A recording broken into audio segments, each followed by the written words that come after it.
April 22ರಂದು ಪಹಲ್ಗಾಮ್ನಲ್ಲಿ ಪ್ರವಾಸಿಗರ ಮೇಲೆ ನಡೆದಂತಹ ಆಘಾತಕಾರಿ ದಾಳಿಯಿಂದಾಗಿ ಪ್ರವಾಸಿಗರು ಅಕ್ಷರಶಃ ಬೆಚ್ಚಿಬಿದ್ದಿದ್ದಾರೆ. ಹೀಗಾಗಿ ಸಾಕಷ್ಟು ಜನ ಕಾಶ್ಮೀರದಿಂದ ವಾಪಸ್ ಆಗ್ತಾ ಇದ್ದು ಪ್ರವಾಸಿಗರಿಗೆ ಸಮಸ್ಯೆ ಆಗದಂತೆ ಕೇಂದ್ರ ಸರ್ಕಾರ ಸಾಕಷ್ಟು ಕ್ರಮಗಳನ್ನು ಕೈಗೊಳ್ತಾ ಇದೆ. ಅಲ್ಲದೆ ಕಾಶ್ಮೀರಕ್ಕೆ ಹೋಗಲು ಪ್ರವಾಸಿಗರು ನೀಡಿದಂತಹ ಹಣವನ್ನು ವಿಮಾನಯಾನ ಸಂಸ್ಥೆಗಳು, ಹೋಟೆಲ್ಗಳು ಮತ್ತು ಪ್ರವಾಸ ನಿರ್ವಾಹಕರು ಯಾವುದೇ ಕೊರತೆ ಇಲ್ಲದಂತೆ ರೀಫಂಡ್ ಮಾಡೋದಕ್ಕೆ ಸೂಚಿಸಲಾಗಿದೆ. ಕಾಶ್ಮೀರದಲ್ಲಿ ಇನ್ನು 6 ತಿಂಗಳು ಟೂರಿಸಂ ಅನ್ನು ಬಂದ್ ಮಾಡಲಾಗಿದೆ.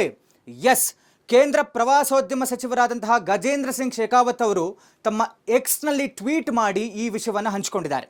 ಅಲ್ಲದೆ ಈ ಉಗ್ರರನ್ನ ಮಟ್ಟ ಹಾಕುವಂತಹ ಸಲುವಾಗಿ ಉಗ್ರರ ಮಾಹಿತಿಯನ್ನು ನೀಡಿದವರಿಗೆ 20 ಲಕ್ಷ ಬಹುಮಾನವನ್ನು ನೀಡಲಾಗುವುದು ಎಂದು ಕಾಶ್ಮೀರದ ಅನಂತ್ನಾಗ್ ಪೊಲೀಸರು ಪ್ರಮುಖ ಘೋಷಣೆಯನ್ನು ಮಾಡಿದ್ದಾರೆ. ಕೇಂದ್ರ ಸರ್ಕಾರವು ಭಯೋತ್ಪಾದಕರಿಗೆ ತಕ್ಕನಾದಂತಹ ಉಗ್ರ ಪ್ರತ್ಯುತ್ತರವನ್ನು ನೀಡೋದಕ್ಕೋಸ್ಕರ ತಯಾರಿಯನ್ನು ನಡೆಸ್ತಾ ಇರುವಂತಹ ಮಧ್ಯೆ ಕಾಶ್ಮೀರದ ಟೂರಿಸಂ ಅನ್ನು ಮುಂದಿನ 6 ತಿಂಗಳ ಕಾಲ ಬಂದ್ ಮಾಡಲಾಗಿದೆ.